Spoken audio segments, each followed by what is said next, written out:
అని చెప్పి మీరు చెప్పిన దాంట్లోనే సమాధానం ఉంది. వాట్సాప్ మెసేజ్లుగా కాదు, గ్రౌండ్ రియాలిటీ. ఎగ్జాంపుల్ ఇందాక మా సోదరి చెప్పింది. పోతిన మహేష్ అనే వ్యక్తి అతను పెద్ద బాహుబలిగా చిత్రీకరించుకున్నాడు.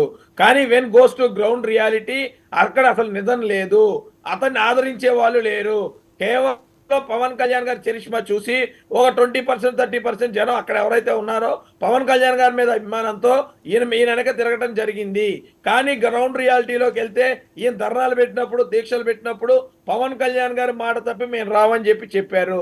అలానే ప్రతి చోట లీడర్లో ప్రాబ్లమ్స్ ఉన్నాయి కానీ కేడర్లో ఎటువంటి ప్రాబ్లము లేదు. ఓటర్లో అంతకు మించి ప్రాబ్లం లేదు. సహజంగా media focus, social media focus అంతా లీడర్ మీదే ఉంటుంది కాబట్టి అలాంటి లీడర్ చేసే వ్యాఖ్యల మీద, అలాంటి లీడర్ ఇచ్చే స్టేట్మెంట్ల మీద చక్కర్లు కొడతా ఉంది తప్ప నిజంగా కేడర్ మీద కానీ, నిజంగా ఓటర్ మీద కానీ ఎటువంటి ఇది లేదు. They are all decided. ఈరోజు కూటమి ప్రభుత్వాన్ని ఫామ్ చేయాలి అనేది ప్రతి ఓటరు, ప్రతి కేడరు కష్టపడుతున్నాం. చాప కింద నీరులాగా అందరం కూడా పనిచేస్తున్నాం. మీరన్న మ్యాజిక్ ఫిగర్ కాదు. మా అచ్చెన్నాయుడు గారు ఏదైతే చెప్పారో, పవన్ గారు ఏదైతే చెప్పారో అదే అంకె మేము రీచ్ అవ్వబోతున్నాం. మీరు చూస్తూ ఉండండి. కావాలంటే మీరు గతంలో కనుక చూసుకున్నట్టయితే ఆ గతంలో అక్కడ పక్కన రాష్ట్రంలో కాంగ్రెస్ పార్టీ వచ్చే సందర్భంలో నామినేషన్లు అయ్యేంత వరకు అసలు ఛాన్సే లేదు. టీఆర్ఎస్ ప్రభుత్వమే ఫామ్ చేస్తని బల్ల గుద్ది చెప్పారు అందరూ కూడా. కానీ ఏం జరిగింది?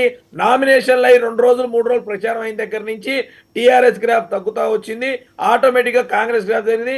చివరికి అసలు గెలవరని పందాలు కట్టిన వాళ్ళు కూడా ఓడిపోయి కాంగ్రెస్ ప్రభుత్వం ఫామ్ చేసింది సింగిల్ పార్టీతో, లార్జెస్ట్ పార్టీతో. రేపొద్దున అలానే ఉంది. ప్రజల నాడి, ప్రజలు డిసైడ్ అయిపోయి ఉన్నారు. ఇబ్బంది పడ్డది ప్రజలు, బాధపడ్డది ప్రజలు, పీడించింది ప్రజల్ని. వాళ్ళు డిసైడ్ అయిపోయి ఉన్నారు. ఎన్డీఏ కూటమి అభ్యర్థి ఎవరైనా సరే ఎన్డీఏ కూటమికే వేయాలి.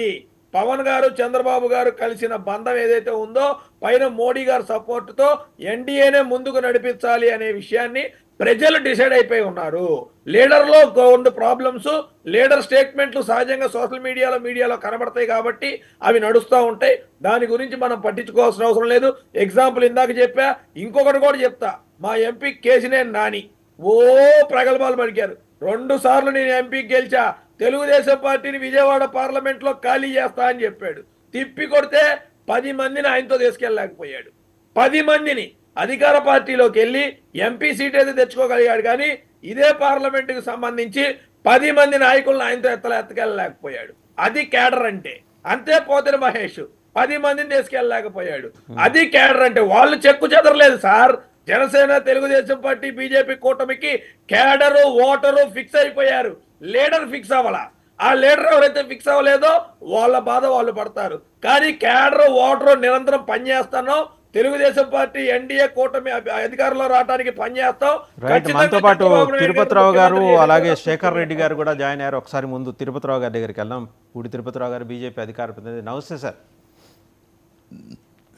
తిరుపతిరావు గారు నమస్కారం. సో 88 మ్యాజిక్ ఫిగర్ రీచ్ అవ్వటం లేదా దాటటం ఎలా? ఇప్పుడు కూటమి ముందున్న పెద్ద టాస్క్. 160 మాట దేవుడెరక్క అనే మాట కూటమి పక్షాల్లో వినిపిస్తోంది. అంతర్గత సంభాషణలు, ఇంటర్నల్ కాన్వర్జేషన్స్లో ఇది పెద్ద డైలమాకు దారితీసే పరిస్థితి ఏర్పడింది. ఇలాంటి ప్లాట్ఫామ్స్ మీద ఒప్పుకోవడానికి అధికార ప్రతినిధులుగా మరి బీజేపీకో, టీడీపీకో, లేకపోతే జనసేనకో ఇబ్బందులు ఉంటే ఉండొచ్చు. కానీ జనం, పార్టీ క్యాడర్స్ ఈ మాట మాట్లాడుకుంటున్నాయి. ఎక్కడికక్కడ రెబల్స్. అలాగే నిన్న భారీ ఎత్తున ఆయన